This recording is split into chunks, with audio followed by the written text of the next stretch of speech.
Bonjour et bienvenue à tous dans ce nouveau webinaire animé par Qualitéval. Aujourd'hui, nous allons aborder la gestion documentaire avec une thématique: comment optimiser la gestion de vos documents. Donc, je serai aujourd'hui accompagné par Cynthia. On va se présenter dans quelques instants. Les derniers conseils de réglage avant de commencer, le temps que les derniers retardataires nous rejoignent. Je vous invite à vous présenter dans le chat également. Donc, voilà, quelques conseils pour améliorer votre connexion si besoin. Petit rappel, le replay, le webinaire est enregistré, donc le replay sera disponible sous 48 heures dans le logiciel, dans le centre d'aide, comme d'habitude. Vous nous retrouvez également sur notre chaîne YouTube si vous le souhaitez. Et donc aujourd'hui, je suis accompagné de Cynthia Migliorero. Je vais te laisser te présenter, Cynthia, et puis je reprendrai la parole après. Oui, bonjour à toutes et à tous. Donc, moi, c'est Cynthia Migliorero. Je suis formatrice pour Qualitéval depuis maintenant quelques années et j'interviens sur des formations pour le logiciel ou pour l'accompagnement à la démarche qualité avec la nouvelle évaluation HAS. Et je travaille aussi sur la création de modules e-learning, peut-être que certains ont déjà pu faire ou vont prochainement faire sur certains modules du document. Et du coup, je vais aujourd'hui présenter ce webinaire sur la partie un petit peu gestion documentaire. Voilà, merci. Donc moi, je suis Antoine Maître. Vous avez l'habitude, c'est moi qui anime les différents webinaires de Qualitéval. Donc, je suis responsable du développement du logiciel Qualitéval. Donc, c'est moi qui fais le lien entre les clients et l'équipe technique, notamment. Voilà. Donc, Cynthia, avant de commencer, on va rappeler un petit peu les règles. Donc, vous avez le chat pour échanger, vous présenter. Voilà, si jamais, je vous remercie pour les confirmations sur le son et la vidéo. Voilà, donc si jamais vous avez des éléments à échanger, n'hésitez pas au niveau du chat. Par contre, pour tout ce qui est questions, on répondra bien évidemment à vos questions à la fin du webinaire. Pour tout ce qui est questions, je vais vous demander de passer par l'onglet de questions que vous avez dans le bas de votre écran. Alors, l'icône a légèrement changé. Maintenant, c'est une icône ronde. Mais voilà, c'est l'icône qui est à gauche du chat. Comme ça nous permet d'afficher les questions à l'écran et de pouvoir y répondre pour tout le monde. Voilà, vous aurez aussi des sondages qui vont s'afficher. On va en avoir un dans quelques secondes. On vous demande bien évidemment d'essayer de participer au sondage pour voilà, interagir avec vous. Le webinaire va durer à peu près 1 heure et donc les 10-15 dernières minutes seront consacrées à répondre à vos questions. Alors, la gestion documentaire, je vais te laisser la main, Cynthia, et puis je reviendrai par la suite. Oui, voilà. Donc, on va un petit peu commencer finalement ce webinaire avec le sondage. Je pense que tu le lances du coup, Antoine, ou tu l'as peut-être lancé déjà. Qu'est-ce que vous entendez par finalement gestion documentaire? Quel est le premier mot qui vous vient à l'esprit? Est-ce que l'on va parler de lourdeur administrative, d'organisation, de sécurité des informations, de complexité? Qu'est-ce qui vous vient à l'esprit? Nous, ça va nous permettre un petit peu d'orienter aussi, d'avoir votre ressenti. Donc, vous avez la possibilité de répondre au sondage. Pourquoi? Parce que c'est vrai qu'il est important aussi de comprendre pourquoi il est essentiel de mettre en place du coup un système documentaire, une gestion documentaire. Un système documentaire, ça sert à gérer l'ensemble de vos documents, qu'ils soient papier ou numérique, d'une organisation, de leur création jusqu'à l'archivage finalement et parfois la destruction. Un système documentaire, c'est un petit peu la mémoire vivante de l'organisation. Ça permet de centraliser, sécuriser, partager les informations pour gagner du temps, travailler mieux ensemble aussi pour partager différentes infos et rester conforme surtout aux exigences légales. Alors, peut-être qu'on fait un petit point sur le Oui, sondage ou tu je veux... veux bien. Non, non, je veux bien, ça m'intéresse. Alors, le sondage, donc les résultats, merci d'avoir indiqué vos choix. Donc, on a 65% sur l'organisation, OK, 22% sur la sécurité des informations et super. 13% sur la complexité, et personne n'a choisi lourdeur administrative. C'est déjà une bonne chose. Alors, c'est bien parce que ça me fait un petit peu finalement ma transition. On va voir quels sont, les objectifs finalement de la gestion documentaire. Donc effectivement, ça va un petit peu permettre d'organiser et classer. Vous avez choisi organisation, donc ça rentre dans les objectifs. Ça va permettre aussi de centraliser les informations, de faciliter vos recherches, vous comprendrez un petit peu pourquoi aussi après, d'assurer la conformité, de respecter les exigences légales, hein. Aussi sécuriser vos données, parce que bien sûr après on va sécuriser nos informations, dans un certain là on va parler aujourd'hui du logiciel et ça va permettre de favoriser la collaboration. C'est vrai que dans la démarche qualité, qu'est-ce que l'on dit? Qu'une information de qualité, c'est une information qui est comprise déjà par l'ensemble effectivement, des protagonistes, qui est disponible et exploitable. Donc on va voir que c'est essentiel de travailler finalement sur cette gestion documentaire. Il y a parfois des contraintes. C'est pour ça que dans le questionnaire, je vous ai posé la question si vous étiez, plutôt vous aviez ce ressenti sur une lourdeur administrative. Parfois, le fait d'avoir un système documentaire un peu trop complexe, ça peut nous donner un peu cette impression de formalisme un petit peu excessif. C'est-à-dire, on peut avoir l'impression d'être un peu submergé par trop de documents. Vous allez me dire, je suis sûre dans vos têtes, oui, parfois il y a trop de procédures. Ben et c'est vrai parce que on a beaucoup du coup un système qui se renforce au niveau de la gestion documentaire et on peut aussi parfois se rendre compte qu'on a des documents qui ne sont pas tous pertinents dans notre système documentaire. Donc ça va faire un petit peu une lourdeur au quotidien avec parfois des documents qui sont doublons. Ça peut nous donner l'impression d'avoir une lourdeur administrative parce que on va avoir des principes de rédaction, d'archivage, un circuit de signature parfois, une révision obligatoire de certains documents, surtout des documents de type, par exemple, projet d'établissement qu'on va devoir revoir tous les ans et après réécrire tous les 5 ans. Donc ça peut donner un petit peu cette impression-là. Il est vrai qu'on va le voir après pour, la démarche, d'évaluation HAS, qu'on ne s'oriente pas vers un système documentaire beaucoup plus léger. Non, on va vous demander d'avoir de plus en plus effectivement de documents pour pouvoir aussi prouver vos pratiques, dans la plupart du temps. On fera le lien après avec le logiciel et le module, document et on va voir qu'une chose très importante, dans la gestion documentaire, c'est l'indexation des documents. C'est quoi l'indexation des documents? C'est le fait de lui coller une étiquette avec des mots-clés, une référence et des informations qui sont importantes. Le but, c'est quoi? C'est de pouvoir le retrouver plus facilement un petit peu plus tard. J'ai mis une petite métaphore en disant, c'est un peu comme ranger un livre dans une bibliothèque. Si on note son titre, son auteur et sa catégorie, il sera plus simple de le retrouver que s'il était posé n'importe où et qu'on n'avait pas finalement l'indexation de ce livre. Donc c'est à peu près la même chose. L'indexation des documents, elle est importante pour plusieurs raisons. Déjà, ça permet de gagner du temps. Sans indexation, pour retrouver un document, ça peut prendre effectivement plus de temps. Si on a des mots-clés qui sont bien choisis, la recherche, elle peut être immédiate. Ça va permettre aussi d'améliorer l'accès à l'information.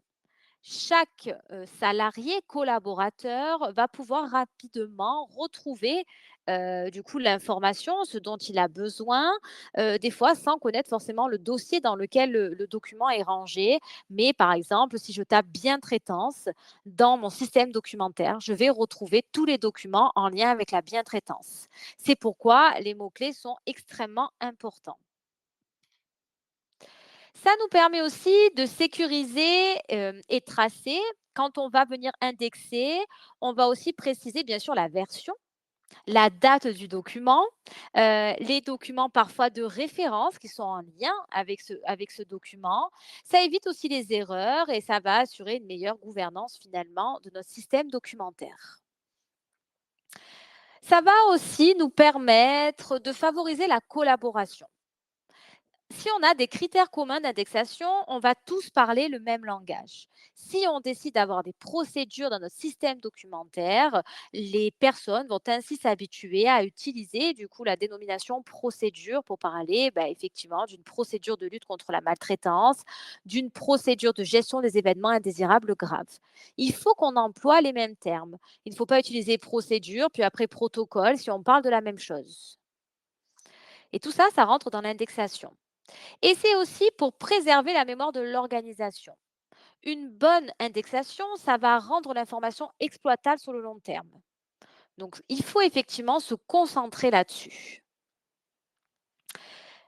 On a voulu faire un petit rappel sur les types de documents. C'est vrai que les types de documents, on se confond parfois un petit peu sur qu'est-ce qu'une procédure, qu'est-ce qu'un protocole, qu'est-ce qu'un enregistrement, etc. Une procédure, c'est un document qui décrit une série d'actions. Des actions que l'on va entreprendre pour accomplir une tâche ou un processus particulier. Donc, ça va venir détailler les étapes nécessaires pour atteindre un résultat souhaité. On va venir souvent dans une procédure donner les responsables pour chaque étape, les outils que l'on a utilisés, les contrôles à effectuer. Souvent, c'est le qui, c'est le quoi, c'est le comment, etc. On va avoir des procédures incendie, on va avoir une procédure de gestion des événements indésirables, une procédure plainte et réclamation, on va avoir une procédure, par exemple, pour la gestion du plan de crise, etc. Et vous allez parfois retrouver la procédure des procédures. C'est la procédure qui décrit comment on crée une procédure. Le protocole, c'est un document un petit peu plus technique, finalement. Il va venir décrire les méthodes, les critères à suivre pour accomplir une tâche un petit peu plus spécifique. Le protocole, il est conçu vraiment pour une situation particulière. On va avoir des protocoles en lien avec les soins médicaux, par exemple, ou des traitements, et c'est souvent basé sur des normes ou des recommandations professionnelles. On va avoir le protocole de la gestion de la douleur. On va avoir le protocole en cas de chute. On va avoir des protocoles comme ça ou des protocoles plus techniques sur le changement d'une ampoule. Donc ça, c'est un peu la différence entre procédure et protocole.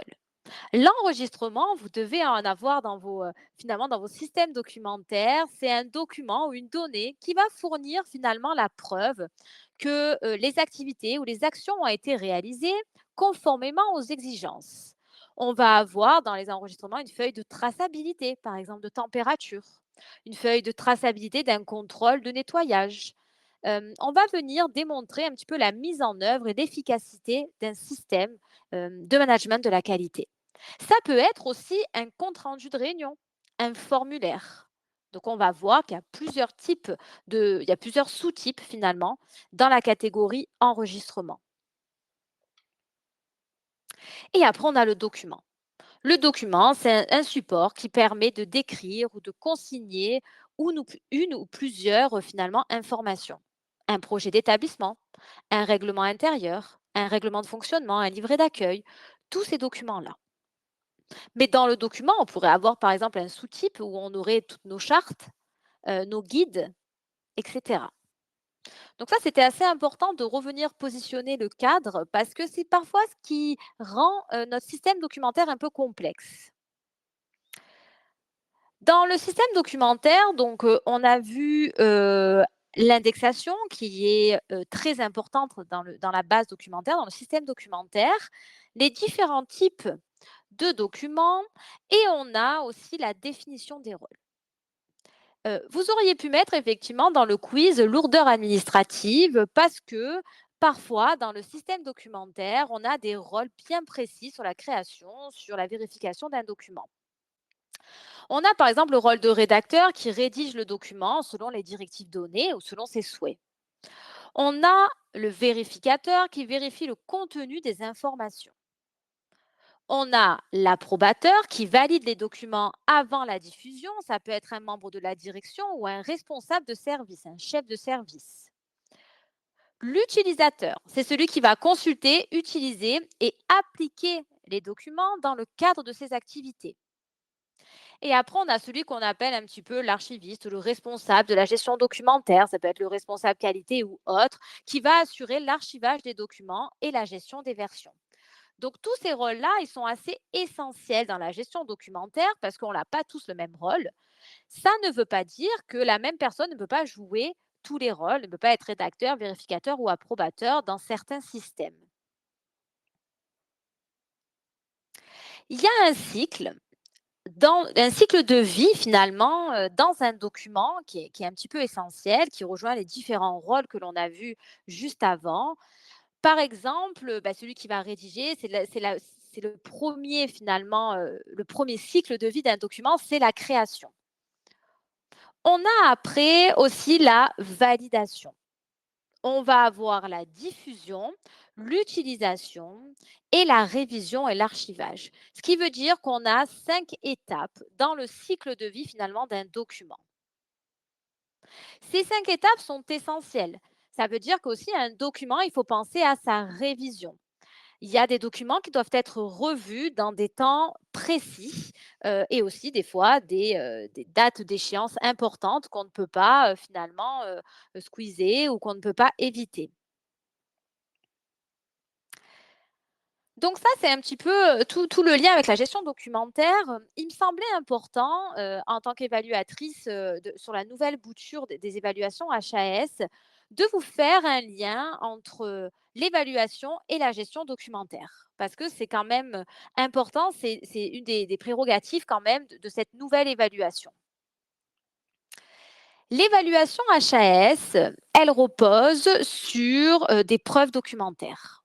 Si vous avez commencé votre auto-évaluation ou si vous avez passé votre évaluation, il est vrai qu'il n'y a pas que les preuves documentaires. Vous avez bien sûr les observations et les entretiens avec les professionnels, la gouvernance ou les personnes accompagnées. Cependant, vous devez apporter des preuves claires et rapides. Donc, les évaluateurs vont vous demander de consulter des documents. Donc, il va y avoir des procédures que vous allez remettre, des projets d'accompagnement personnalisés, des protocoles, des comptes rendus, des feuilles de traçabilité, plein de choses qui vont vous permettre de venir prouver votre organisation et vos pratiques professionnelles. Si vous êtes en évaluation, sachez que le temps, il est compté. Les évaluateurs, ils ont énormément de critères. Si on a un système documentaire bien organisé, ou avec un seul mot-clé, on peut retrouver tous les documents, par exemple sur la bientraitance ou sur, par exemple, l'hygiène. Si par exemple on est dans le risque infectieux, eh ben, ça sera quand même beaucoup plus facile pour la réalisation de l'évaluation. Donc déjà, un système documentaire clair et précis, bien organisé, ben, ça va nous permettre on va dire, de mener de manière beaucoup plus sereine notre évaluation. Ça va nous permettre aussi de valoriser la qualité de nos pratiques professionnelles, de notre système documentaire, de notre démarche qualité. C'est démontrer quand même que l'établissement maîtrise son organisation et met en place une démarche qualité. Mais c'est aussi jouer la transparence avec l'évaluateur. C'est pour ça que c'est essentiel finalement dans cette démarche d'évaluation. Mais pas que, c'est aussi la traçabilité. N'oublions pas qu'en qualité, tout ce qui n'est pas tracé n'est pas fait. Donc, si on a des documents qui sont représentatifs de nos pratiques, que l'on peut retrouver facilement, ben, on va dire que c'est quand même, quelques pièces finalement qui sont apportées à l'établissement, qui nous permettent de justifier toute la mise en place de notre système qualité. Ça a aussi son importance par rapport au niveau des équipes. Ça va être un bon outil qui va venir faciliter finalement, l'accès des professionnels aux documents. Si les professionnels ont accès rapidement aux documents, s'ils savent où on peut retrouver tel type de document, ça va permettre de montrer aussi à l'évaluateur que le système qualité est maîtrisé et qu'il y a une bonne gestion documentaire au sein de l'établissement. Ça permet aussi de mettre une cohérence finalement dans les pratiques et dans la qualité de l'accompagnement. Donc, avoir une bonne gestion documentaire, structurée, ça nous permet quand même d'arriver à cette évaluation, un petit peu plus serein et de pouvoir surtout préparer les éléments de preuve que l'on va présenter aux évaluateurs. Ceux qui ont passé, déjà leur évaluation, c'est la même chose, hein. Vous avez 5 ans pour vous préparer à la prochaine évaluation.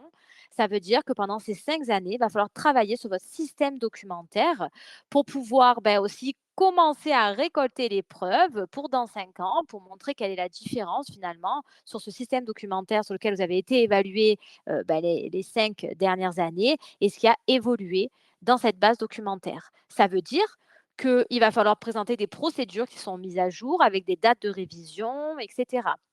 Vous n'allez pas présenter une procédure d'il y a 5 ans. Vous allez forcément présenter peut-être les procédures en version V2, V3, parce qu'elles auront été révisées.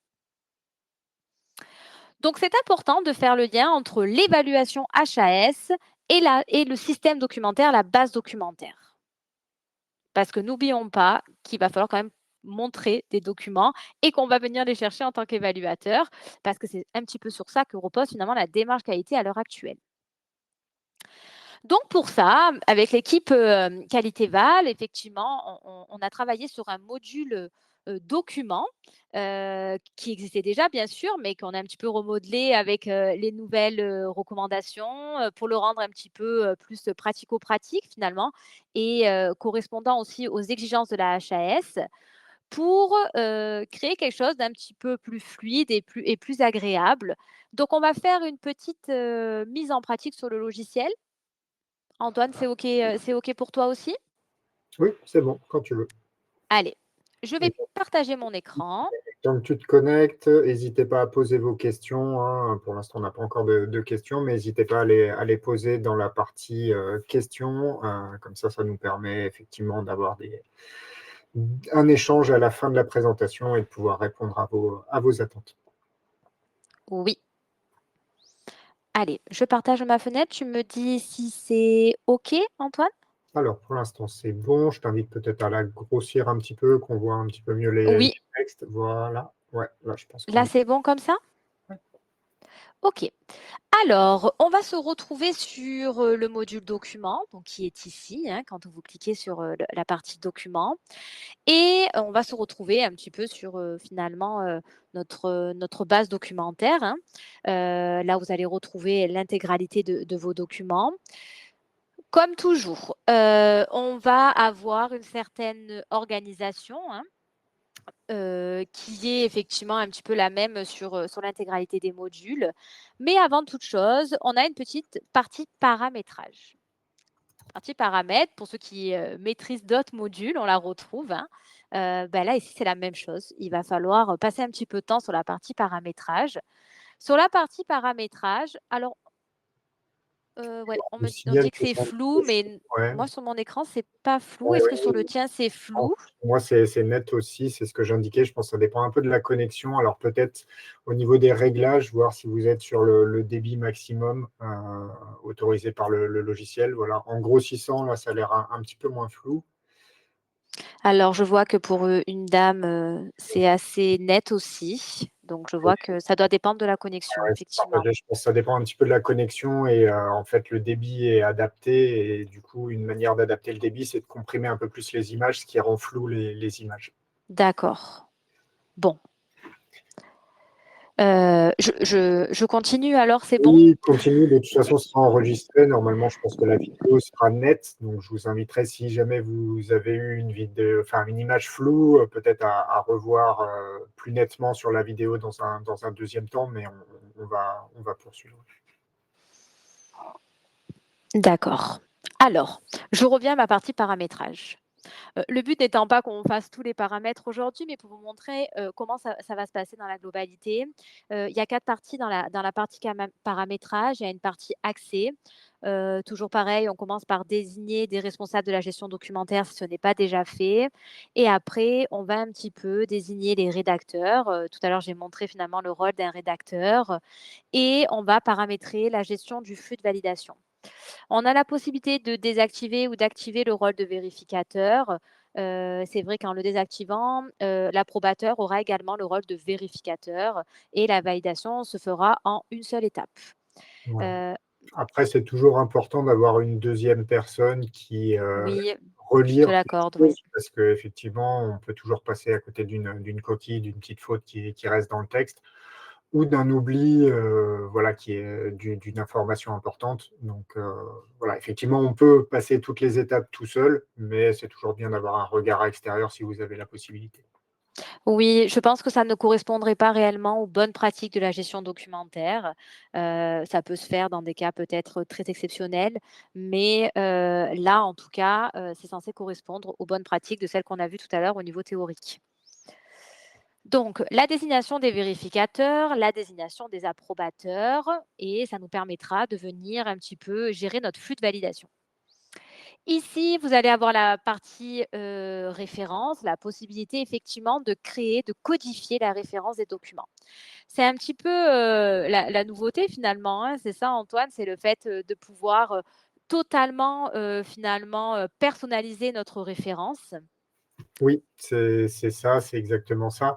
En fait, précédemment, c'était, quelque chose qu'on imposait puisque, il avait été défini par, mes prédécesseurs à l'époque quand on a créé le module, un schéma de codification qui était figé dans le logiciel et qu'on ne pouvait pas modifier et c'est vrai que ça, au fur et à mesure des années, ça rencontrait plus, voilà, les attentes des clients donc c'est, un des éléments, qu'on a modifié sur lequel maintenant vous avez la main. Vous pouvez créer votre propre référence. Alors, vous en avez une qui est proposée par défaut à l'origine lorsque vous vous connectez. Hein. Si vous ne savez pas euh, quoi faire, bah, vous avez déjà quelque chose qui vous est proposé, hein, qui est basé sur le type du document, le service, et après un numéro qui va s'incrémenter en fonction des documents qui ont les deux mêmes codes sur le type de document et le service.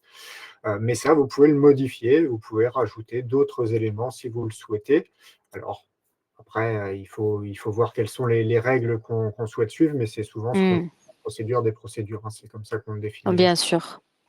Oui, voilà, et là, ça va nous permettre complètement de personnaliser. On va vous recommander d'avoir, potentiellement une référence assez simple, surtout si, voilà, on est, dans cette création de cette base documentaire. Il vaut mieux une référence simple avec, par exemple, le type de document, le service et la numérotation, plutôt que quelque chose de très complexe dans laquelle on ne va pas s'y retrouver.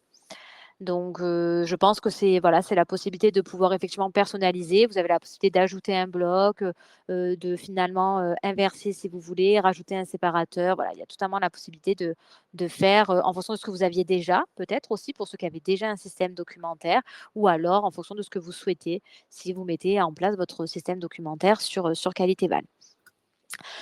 Tout à l'heure, on parlait des mots-clés, mots-clés très importants. Il y a une partie qui nous permet de gérer nos mots-clés, de finalement ajouter avec le plus les différents mots-clés que l'on souhaite. Et après, il y a une partie type. Type, c'est, finalement la liste des types et des sous-types disponibles. Donc vous allez retrouver, de base dans le logiciel procédures, protocoles, enregistrements et documents. C'est pour ça que je vous les ai présentés un petit peu avant. Mais avec, ajouter un sous-type personnalisé, vous pouvez rajouter là, par exemple, moi j'ai rajouté guide.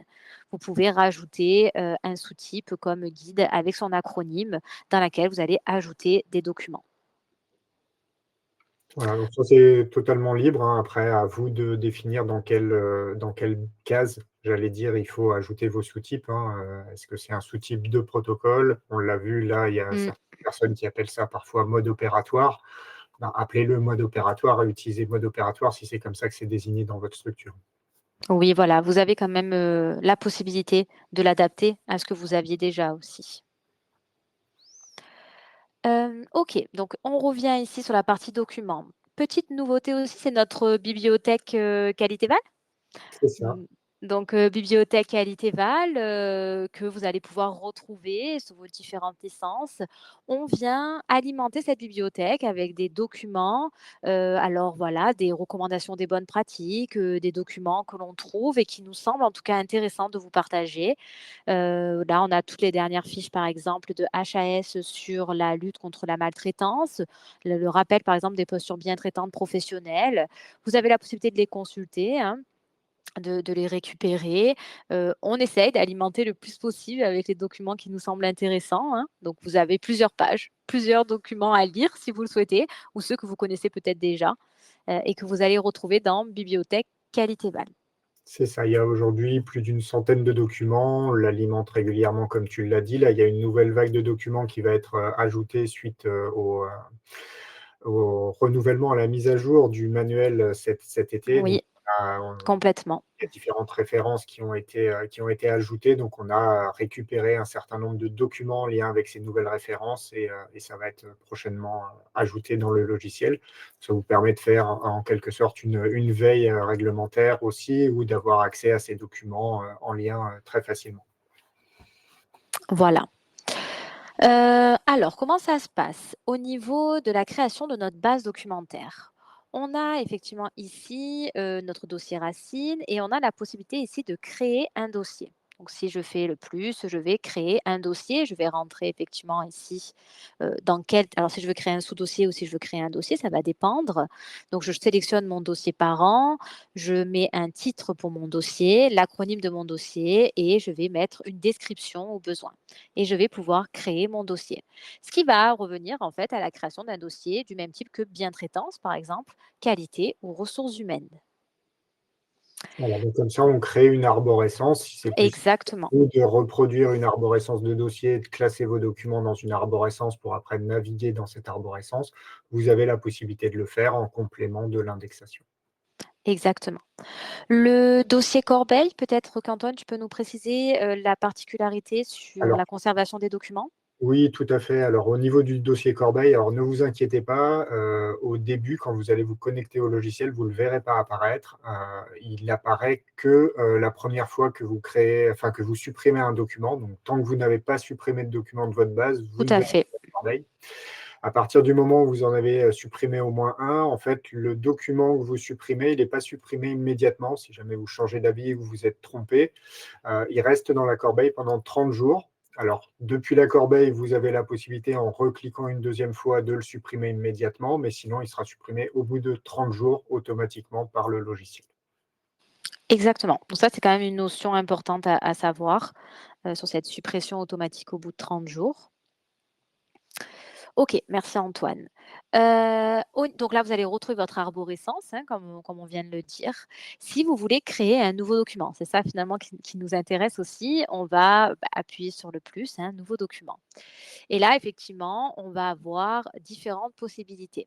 N'oublions pas que dans la partie paramètres, on est venu un petit peu finalement créer nos types ou nos sous-types de documents. Donc là, on va retrouver notre procédure, protocole, enregistrement, document. Si on veut ajouter un guide, vu qu'on a créé des sous-types, aucun problème, on pourra cliquer sur le plus. Si je veux ajouter une procédure, je vais effectivement je vais mettre sur le plus et je vais avoir sur une page toutes les informations de mon document à compléter. Donc, je vais avoir, le type de référence, parce que nous, on avait choisi effectivement que ce soit donc, le type de document, le service et la numérotation. Je vais ajouter, le titre de mon document, mettre, effectivement la date de création, ça se met, du coup à la date du jour, hein, et la date de révision, vous pouvez la mettre à dans un an, par exemple, votre date de révision ou si vous avez un délai ou de révision dans 6 mois, vous pouvez totalement le mettre. L'emplacement, effectivement, vous allez choisir, l'emplacement ou dans quelle partie vous allez, dans quel dossier ou sous-dossier vous allez mettre votre document. Et là, les mots-clés, n'oublions pas que nous avons paramétré notre liste de mots-clés, donc vous allez pouvoir rechercher et sélectionner vos différents mots-clés. J'insiste vraiment là-dessus, les mots-clés, c'est essentiel pour après rechercher vos documents. N'oublions pas l'indexation, hein, donc vous avez votre référence, les mots-clés, qui sont essentiels. Essayez vraiment de prendre l'habitude de jouer avec vos mots-clés pour la gestion documentaire. Le type ou le sous-type, ça s'est mis automatiquement, hein, parce que nous l'avons sélectionné dès le début. La version, ça se met à la version 1, mais effectivement, si vous ajoutez un document que vous aviez déjà, vous pouvez sélectionner et rajouter les versions. Et vous avez la possibilité d'associer un service en fonction de vos différents services, qui sont importés déjà dans votre licence. Les activités aussi, si vous avez différentes activités sur votre licence. Et l'objectif est en lien finalement avec les objectifs de l'évaluation HAS. Voilà, donc ce dernier point, c'est plutôt facultatif. C'est effectivement, pour nos anciens clients, c'est quelque chose qui était imposé dans notre ancienne codification. Vous avez la possibilité aujourd'hui de le changer si vous voulez vous libérer de cet élément-là. Mais si certains documents sont en lien avec le référentiel, ça peut être pertinent de l'indiquer si vous le souhaitez. Au niveau Complètement. date de création, je vais juste préciser que vous Oui, pouvez la tu fais bien. modifier. Donc, bien évidemment, si on revient dans le cas où on charge un document déjà existant, qui a été créé peut-être l'année précédente, bien évidemment, vous pouvez mettre la bonne date de création, pour le retrouver et qu'il soit correctement indexé dans votre base. Complètement. On a une petite nouveauté aussi qui est importante, c'est la sauvegarde automatique quand même, qui est récente. Ici, bien sûr, vous allez voir modifications enregistrées et vous allez pouvoir voir qu'à chaque fois que je touche le document, ça me met modification enregistrée parce que ça se fait automatiquement. Voilà, ça c'était effectivement la grosse nouveauté de ce module qui a pris pas mal de temps à l'équipe technique, hein. Mais voilà, maintenant toutes les modifications, elles sont enregistrées. Donc vous avez une petite explication dans le haut si vous dépliez la partie jaune comme vient de le montrer Cynthia. Et associé à cet enregistrement automatique, vous avez aussi la possibilité d'annuler, de revenir en arrière. Donc à tout Exact. moment, vous pouvez revenir en arrière ou remettre votre modification en place. Euh, voilà, donc tout ça, c'est enregistré automatiquement. Ça va se remettre à zéro uniquement si vous sortez de cette page de modification. Donc, si je repasse sur la page en lecture seule ou que je reviens sur ma base documentaire, ça se remet à zéro. Mais sinon, toutes vos modifications sont enregistrées tant que vous restez sur cette page-là et vous pouvez toujours annuler si jamais vous vous êtes trompé ou vous souhaitez revenir en arrière. Exactement. Donc, une fois que vous avez complété ce cartouche, ce qu'il ne faut pas oublier, c'est de venir générer une référence automatique. Donc là, par exemple, vu que je vous avais dit qu'il y avait le type de document, le service et la numérotation, nous avons notre référence automatique PRC RES parce que j'ai choisi restauration et 02. Donc, on a bien notre cartouche qui est générée. Vous avez la possibilité de mettre un résumé, c'est facultatif, mais on a la possibilité de mettre un résumé de notre document. Cette procédure est en lien avec la gestion des situations de lutte contre la maltraitance. Voilà pour notre cartouche. Alors, au niveau du contenu, effectivement, deux possibilités là pour l'instant. Ajouter un import, ça veut dire que vous allez aller chercher un document dans votre ordinateur ou autre et venir importer un document. Donc, effectivement, on privilégie les formats PDF, c'est ça Antoine? Oui, l'idéal, c'est le format PDF parce que vous pouvez l'afficher et le consulter directement depuis le navigateur. Donc, vous aurez la visualisation directement dans la fenêtre du navigateur avec la possibilité de consulter l'intégralité du document. Après, vous pouvez tout à fait charger d'autres types de documents, mais il faut savoir que si vous chargez du Word, du Excel, du PowerPoint, ce type de documents qui sont des documents dits propriétaires, puisque rattachés à des applications spécifiques, eh bien, vous ne pourrez pas les consulter directement dans votre navigateur. Vous serez obligé de les télécharger sur votre ordinateur et ensuite de les ouvrir dans l'application dédiée, que ce soit Word, Excel ou PowerPoint dans cet exemple. Exactement. Et il y a aussi, la possibilité effectivement de, ici ajouter un texte. Si vous voulez donc, créer un petit peu votre procédure, finalement, directement sur Qualitéval, c'est possible. En, indiquant par exemple et en complétant les parties que l'on a intégrées, l'objet, le domaine d'application, le contenu textuel principal. Donc là, on retrouve un petit peu, toute la partie, finalement, si vous souhaitez mettre des puces, des numéros ou autres et après la partie définition, source et référence, en indiquant le petit plus pour ajouter une nouvelle source ou une référence. C'est ça, il y en a certaines qui sont préparamétrées. Si vous voulez associer comme source ou référence l'ARS ou différents Mmh. organismes comme ça déjà connus, vous avez la possibilité directement de sélectionner dans le menu les éléments qui sont prédéfinis. Et après, si vous voulez rajouter des sources et des références qui sont plus spécifiques, eh bien, vous avez le bouton plus, effectivement, pour en ajouter à cette liste. Exactement. Voilà, Est-ce que donc c'est le tu veux contenu. rajouter sur la partie, contenu peut-être? Là, pour l'instant, on a temporairement désactivé, mais ça revient dans quelques jours, la création de tableaux et de logigrammes, parce qu'on s'est aperçu qu'il y avait un petit bug dessus, donc on est en train de le corriger et on vous réactive ça dans quelques jours. Exactement. Donc ça, c'est pour la partie contenu. Après, qu'est-ce que l'on fait? On va venir, en tout cas, on va pouvoir associer des documents. Donc si, vous avez, par exemple, des documents qui sont en lien avec le document que vous êtes en train de créer. Je vous donne un exemple. On crée là la procédure, de lutte contre la maltraitance et vous voudriez qu'elle soit en lien avec la procédure de gestion des événements indésirables graves. Ben, vous avez la possibilité de venir rechercher dans votre base documentaire la procédure de gestion des événements indésirables graves et de la relier. Donc, de créer un lien entre ces deux documents. C'est ça, ce qui permettra facilement de passer de l'un à l'autre, hein. C'est un petit peu les liens hypertextes qu'on a sur internet qui permettent de continuer ou d'avoir la suite de l'information. Bah, là, ça permet de relier plusieurs documents entre eux et de passer de l'un à l'autre lorsqu'on consulte l'information. Exactement. Pour la partie validation et diffusion, c'est là qu'on vient finalement dans notre circuit de diffusion, dans notre flux de diffusion. Alors le rédacteur, ben voilà, ça s'est mis automatiquement parce que c'est moi qui suis en train de rédiger le document. Vous avez la possibilité effectivement de venir sélectionner, dans notre organigramme. Vérificateur, vous avez la possibilité de venir sélectionner les personnes que vous souhaitez dans la liste, hein. N'oublions pas que nous avons paramétré, hein. Donc dans la liste que vous avez paramétrée, vous allez pouvoir sélectionner les vérificateurs. Pareil pour les approbateurs. Si vous ne les avez pas intégrés dans la liste, effectivement, on va pas le trouver dans notre liste déroulante, hormis les administrateurs, c'est ça? Alors, excuse-moi, j'étais en train de lire les questions. Est-ce que tu peux me répéter ta question? Il faut il faut absolument qu'on les paramètre pour pouvoir nous les retrouver dans la Oui, liste c'est ça, c'est déroulante. ça, c'est ça.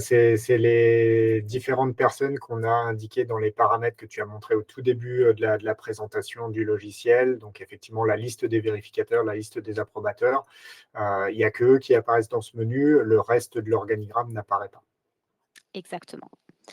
Je me suis, volontairement mise sur tous les différents, stades pour pouvoir vous montrer, hein. Donc on va passer en vérification. Effectivement, quand on passe en vérification, toujours pareil, la possibilité soit de refuser parce qu'on estime que le document, n'est pas assez complet, donc on peut, intégrer un commentaire et refuser, soit la possibilité de valider notre document. Une fois que nous avons validé notre document, effectivement, on va passer, en approbation et quand on passe en approbation, on va faire la même chose. On va venir refuser ou valider notre document. Donc je vais valider mon document et normalement, une fois que j'ai, effectivement approuvé mon document, qu'est-ce que l'on va faire? On va finaliser et diffuser notre document.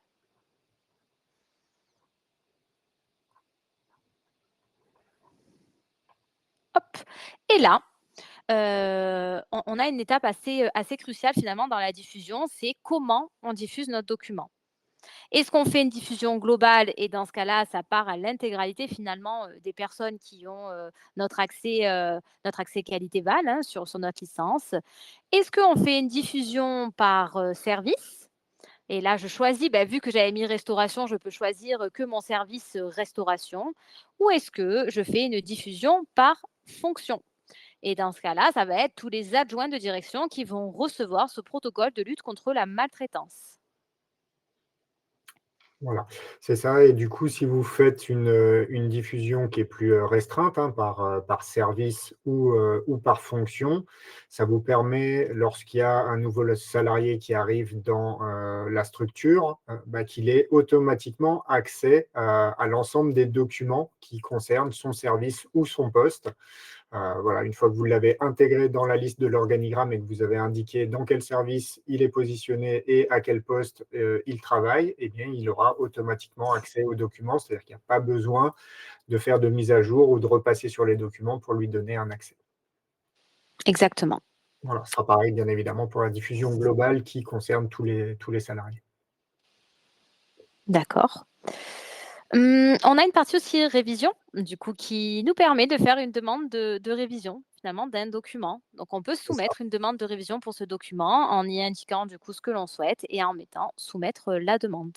Exactement. Par exemple, il y a eu un changement réglementaire où je me suis aperçu qu'il y avait une coquille ou un manque dans le document. Bah, je vais pouvoir le signaler aux responsables et ces responsables vont pouvoir réviser le document, c'est-à-dire créer une nouvelle version du document. On passe de la V1 à la V2 et donc on va travailler cette V2. On va lui faire passer toutes les étapes qu'on vient de voir de validation et de diffusion. Et lorsqu'elle est diffusée, eh bien, la V1 sera archivée pour qu'on n'ait pas de conflit de version dans notre base documentaire. Exactement. Donc là, on se retrouve avec notre document, hein, donc avec notre référence, le titre, le service, à quelle heure du coup et quel jour a été, modifié le document et le statut. Donc on a différents statuts que vous allez pouvoir retrouver. diffusion, brouillon, approbation et à référencer. C'est ça. Et les documents à référencer, bah, c'est ceux qu'on a intégrés depuis les autres modules et pour lesquels on n'a pas encore renseigné le cartouche d'indexation, pas encore renseigné les différentes informations qu'on a vues au début.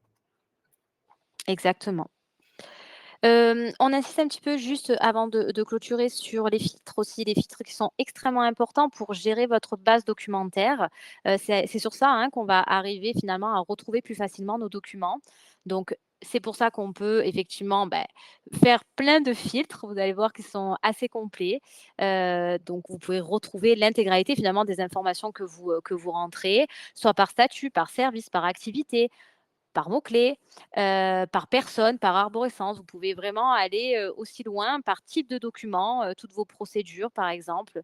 Vous pouvez à chaque fois, et ça se fait automatiquement en plus. Quand je clique sur mon fil, ça se fait automatiquement et si je veux, tous les documents de 2025, je peux cliquer sur celui-là, ça se mettra à jour pour les années, suivantes et là, tous les documents de la bibliothèque. Voilà, donc effectivement, c'était un gros travail de l'équipe, hein, il y a eu une refonte complète du code du logiciel pour avoir, une navigation qui soit la plus fluide possible. Alors si vous avez une très, très grosse base, ça va peut-être mettre, 1 ou 2 secondes à se charger, mais si vous avez une base classique, nous on a fait des tests à 400-500 documents et plus, la recherche et l'affichage est quasi instantané. Donc voilà, on espère que ça vous permettra de naviguer sereinement dans des grosses bases documentaires, sans être freiné. Alors ça dépend bien évidemment, là encore, de votre connexion, hein, on est hélas pas tous égaux, en France au niveau de la connexion internet. Mais si vous avez une connexion, on va dire assez, classique ou moyenne aujourd'hui, la navigation sera fluide dans le logiciel. Voilà, je pense qu'on a fait le tour, Cynthia. Je ne sais pas si tu avais. Oui, oui, oui, en tout cas, pour monter déjà un premier jet et je vois qu'il y a pas mal de questions, donc peut-être ça nous permettra même de rentrer dans le détail si besoin. C'est ça. Alors, il y a quelques questions qui étaient dans le chat. Donc, je vais d'abord balayer celles qui sont dans l'onglet questions et puis je reviendrai pour voir si jamais il y en a qu'on a oubliées. Alors, première question, je vais les reprendre dans l'ordre. On va les afficher. Donc, peut-on créer un niveau associatif aux bibliothèques accessibles à toutes les licences? Alors oui, c'est un point qu'on n'a pas montré aujourd'hui, qui arrive là très prochainement. C'est la version pour les groupes, c'est-à-dire qu'on a un module, lorsque vous êtes un groupe de plusieurs structures, vous avez accès à un module qui s'appelle la supervision chez nous et dans ce module de supervision, vous aurez la dimension groupe pour tout ce qu'on vous a montré aujourd'hui, c'est-à-dire la possibilité de créer la codification de la référence des documents de manière centralisée, c'est-à-dire imposée entre guillemets par le siège, et ensuite de la transférer dans les différentes licences. Vous aurez la possibilité de créer l'arborescence au niveau du groupe et ensuite là aussi de la partager, de la mettre à disposition des différentes licences. Et vous aurez la possibilité de gérer tout ce qui est type de document, de gérer également tout ce qui va être mots-clés proposés pour essayer d'uniformiser un petit peu les mots-clés qui sont utilisés dans les différentes structures. Et bien évidemment, la possibilité de créer des documents directement au niveau de la supervision. Donc, par exemple, des documents qui sont conçus par le siège du groupe et ensuite qui vont être partagés, parce que c'est des documents associatifs ou des documents qui sont communs. Eh bien, ces documents pourront être partagés dans les différentes groupes. Voilà, donc ça va vous permettre d'avoir cette gestion niveau associatif, comme vous le dites, mais plus largement niveau groupe, hein, que ce soit tout type de groupe d'établissement. OK. Alors, question suivante. Peut-on mettre un administrateur comme approbateur ou faut-il lui créer un deuxième profil avec un autre rôle? Alors là, je vais peut-être répondre aussi directement. Oui, Donc, oui, oui, je t'en Et, prie. dans la liste des approbateurs, en fait, tous les administrateurs ont automatiquement le rôle de vérificateur, d'approbateur et de rédacteur. Donc, vous n'avez pas besoin de les ajouter à la liste. Ils sont déjà préconfigurés, entre guillemets, par le logiciel, donc vous ne les verrez pas apparaître dans la page de paramétrage, mais par contre, vous pourrez les sélectionner lors de… voilà, là, en dessous, on ne va pas forcément les voir apparaître, on ne va pas pouvoir les sélectionner, les ajouter, parce qu'en fait, ils ont déjà ces différents rôles, puisqu'ils sont Exactement. tout le logiciel. Et donc, dans la fenêtre du document, vous allez pouvoir les ajouter. Vous les retrouverez normalement dans la liste. Si jamais ce n'est pas le cas, c'est qu'il y a un petit bug et n'hésitez pas à le signaler au support comme d'habitude.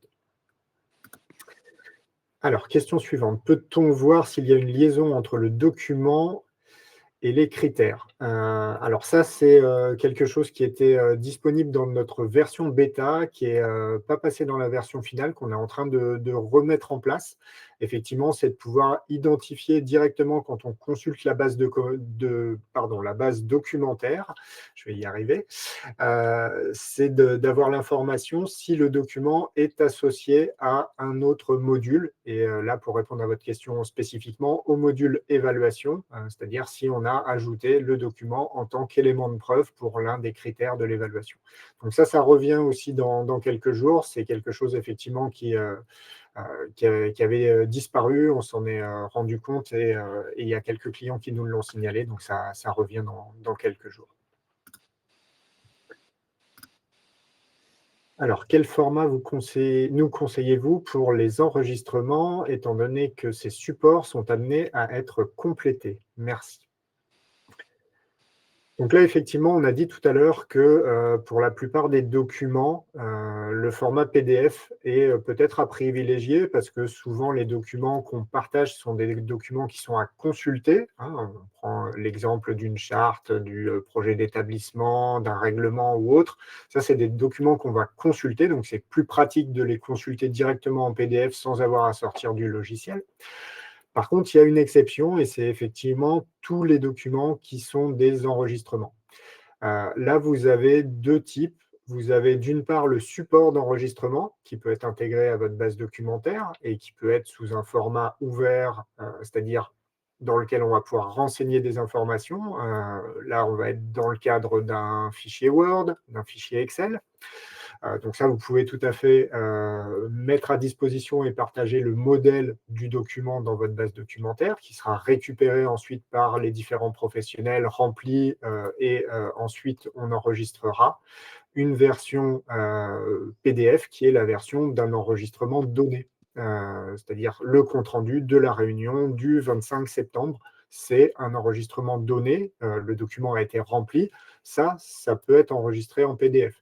Après, est-ce que ça doit se retrouver dans la base documentaire? Est-ce que c'est juste associé à la partie agenda? Je vous laisse libre cours. Voilà. Mais par contre, la structure, le modèle du document qui permet de le remplir et de l'enregistrer, ça, par contre, vous pouvez le partager tout à fait dans votre base documentaire avec un format Word ou Excel. Je ne sais pas si tu voulais ajouter de l'information. Non, c'est bon, c'est très clair. Parfait, merci. Alors, on va poursuivre. C'est vrai qu'il y a pas mal de questions aujourd'hui. Je vous remercie. Ouais, c'est cool, tant mieux, merci.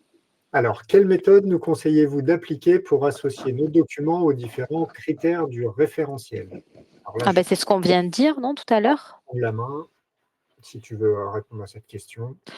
Alors, la méthode par rapport au logiciel? Parce que la méthode du logiciel, c'est ce que tu viens de dire sur le fait qu'on pourra associer du coup les différents documents aux différents critères. C'est ça. Alors Donc ça, c'est c'est déjà le cas, par hein, rapport vous au pouvez le module faire. évaluation. Hein. La seule chose, c'est qu'effectivement, vous avez plus l'information qui s'affiche quand vous êtes dans la base documentaire. Par contre, quand vous êtes dans la partie évaluation, là, vous voyez tous les documents qui sont associés. Hein. Donc, Oui. là, directement dans les critères, dans la fiche d'évaluation, vous C'est le avez mieux, oui. voilà, un petit bouton en forme de trombone, hein, trombone pour clipper les papiers. Il vous suffit de cliquer dessus pour associer directement, voilà, merci Cynthia d'aller le montrer, vous allez pouvoir directement associer votre document, donc c'est ce qu'on va retrouver là au niveau des éléments de preuve. Oui. Ouais, alors là, tu es sur une base où je pense que tu n'as pas les derniers éléments de preuve, ou alors il faut que tu changes de critères. Je te laisse Celui-ci. continuer. Voilà. Je Et vais sur vous avez la là. possibilité d'associer votre document. Donc, Exactement, là. voilà, C'est bon, nous y sommes. sur le trombone. soit d'aller le chercher s'il existe déjà dans votre base documentaire pour le relier aux critères, c'est l'option du haut, soit de l'importer directement depuis votre ordinateur, c'est l'option du bas. Voilà, donc ça se fait assez simplement et après, libre à vous d'indexer et de partager votre document dans la base documentaire, mais sinon il sera présent au format à référencer. Alors, question suivante, est-il possible d'intégrer un logo pour que les documents soient chartés? Alors ça, oui, tout à fait. Alors, c'est valable pour tous les exports du logiciel. Vous allez dans les paramètres, là, en cliquant sur votre nom et dans les paramètres, et ensuite dans la partie activité. Et dans l'activité, dans le bas de la page des activités, vous avez la possibilité comme ça de charger votre logo. Vous le chargez une fois pour toutes dans le logiciel. Vous pouvez aussi joindre des photos pour illustrer certains documents. Alors ça, c'est plutôt les rapports où on va chercher à rajouter une illustration sur la page de garde. Mais sinon, votre logo, il sera utilisé sur tous les exports qui sont faits par le logiciel. Et donc, notamment, vous le retrouverez sur les exports des documents.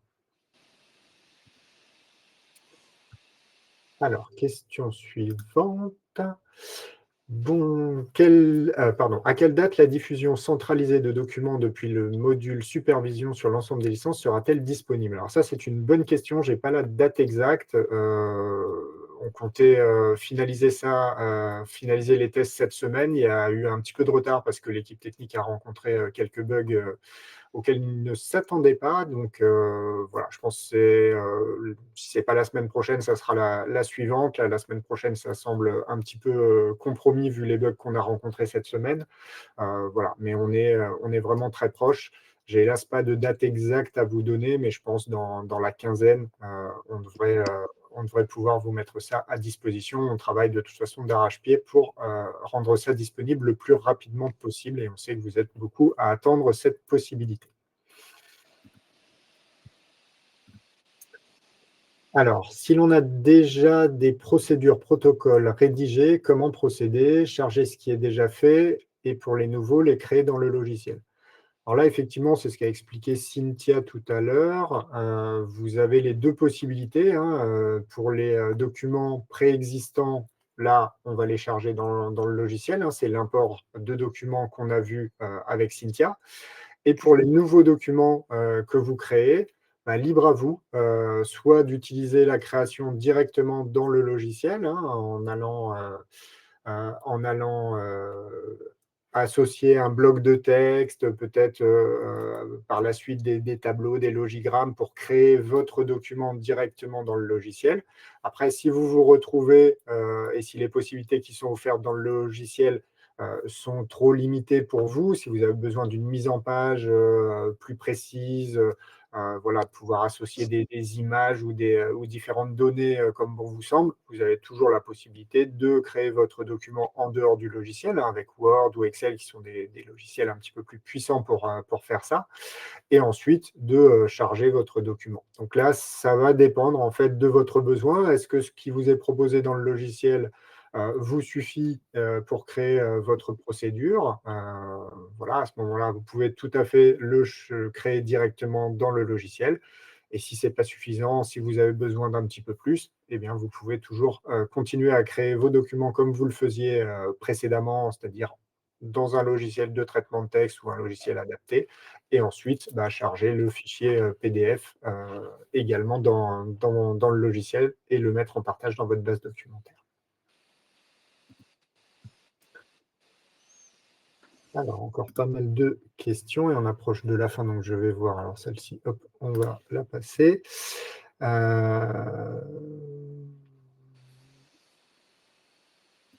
Alors, je vais revenir sur celle-ci. Donc, pas de possibilité de diffusion interlicence. Si, ça se fera avec le module de supervision. Quand on est au sein d'un groupe et qu'on veut partager des documents qui sont créés par une licence avec les autres, vous aurez cette possibilité. On a vu ici, là, dans l'exemple au niveau de la diffusion que au sein d'une licence et donc d'une structure, on pouvait faire une diffusion par service ou par poste. Eh bien, dans la supervision, vous aurez une dimension supplémentaire, enfin même 2 dimensions supplémentaires. Vous aurez des diffusions par pôle, si jamais vous avez plusieurs pôles dans votre groupe, et par structure directement, où là, vous pourrez sélectionner individuellement les structures dans lesquelles vous souhaitez diffuser ces documents.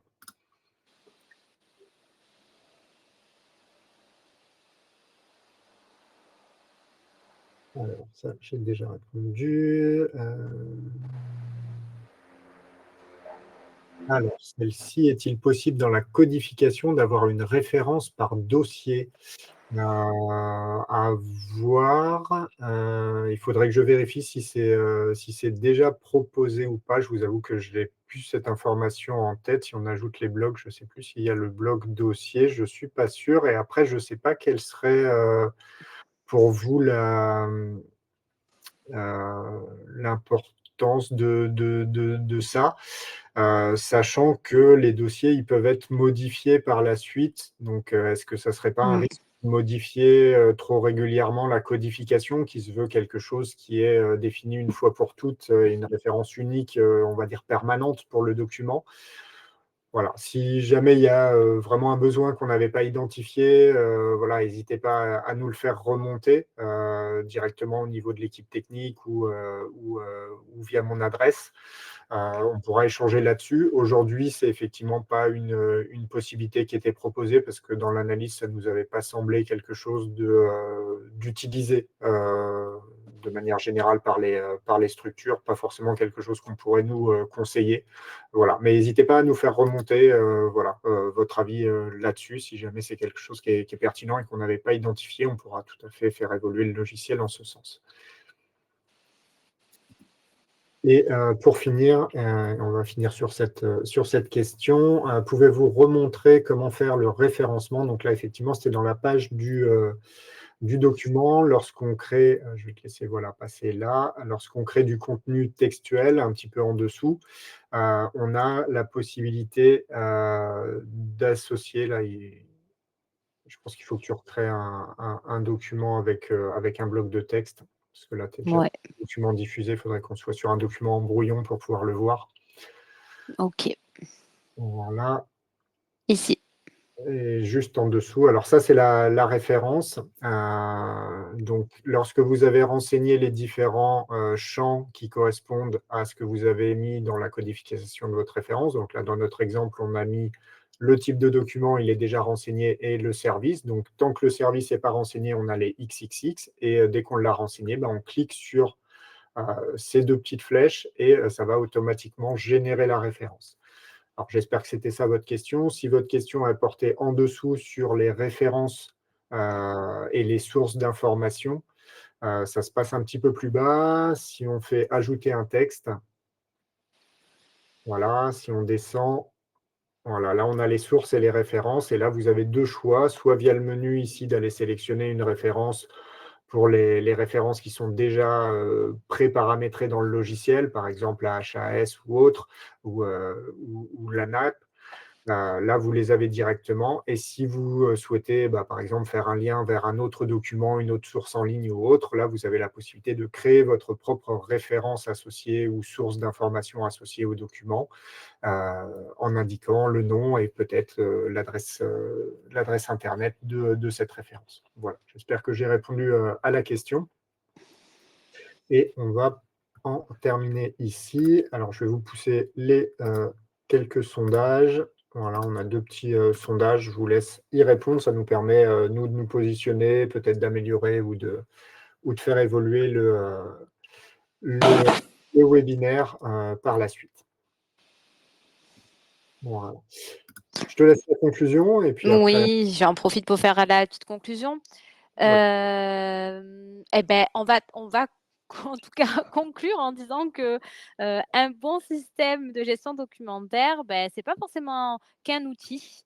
Pour moi, c'est vraiment un véritable levier finalement de la démarche qualité.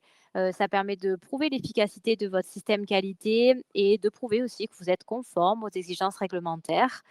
La gestion documentaire, il ne faut pas effectivement la percevoir comme le simple fait de classer des fichiers. C'est, se dire qu'on va mettre à disposition la bonne information au bon endroit, au bon moment, et ça va être finalement, comment rendre l'information accessible, fiable et surtout utile.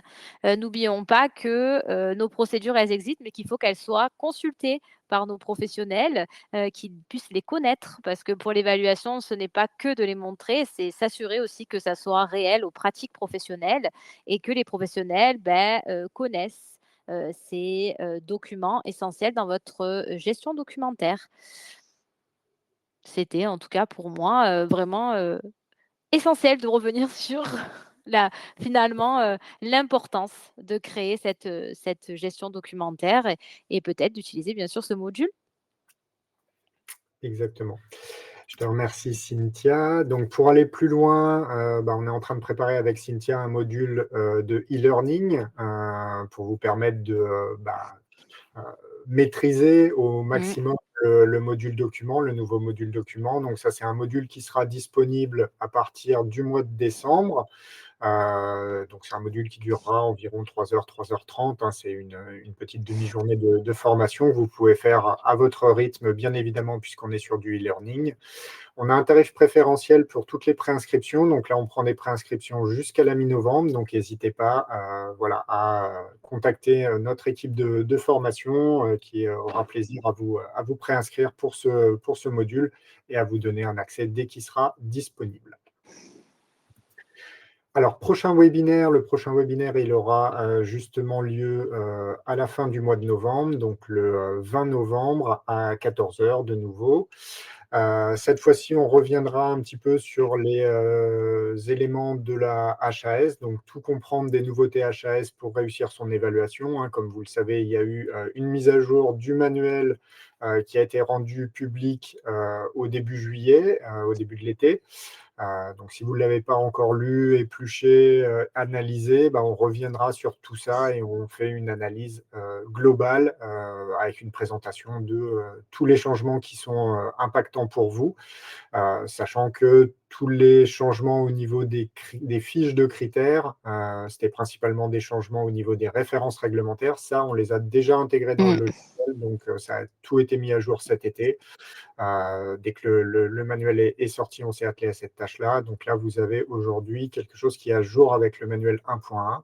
Mais voilà, tous les autres éléments en dehors de ces fiches de critères, tout ce qui rentre dans la démarche d'évaluation, on expliquera tout ça euh, au mois de novembre. Donc, rendez-vous dans quelques jours là, à partir du début octobre pour vous inscrire. J'espère que vous serez là aussi nombreux. On va vous remercier pour votre participation, toutes vos nombreuses questions aujourd'hui. C'est toujours très intéressant de pouvoir échanger et d'avoir Complètement. vos questions, vos retours. S'il y a des questions auxquelles on n'a pas répondu, voilà, on essaiera d'y répondre directement aux personnes qui ont posé les questions. Si jamais ça passe sous le radar, n'hésitez pas à revenir vers nous, hein, revenir vers moi notamment, et puis je pourrais rééchanger avec vous en direct si besoin. Voilà, je te remercie, Cynthia. Ben oui, merci à vous du coup et merci pour toutes les questions. Voilà, à très bientôt, et À donc au mois très de novembre, bientôt. et sinon, au téléphone d'ici là. Au revoir. Au revoir.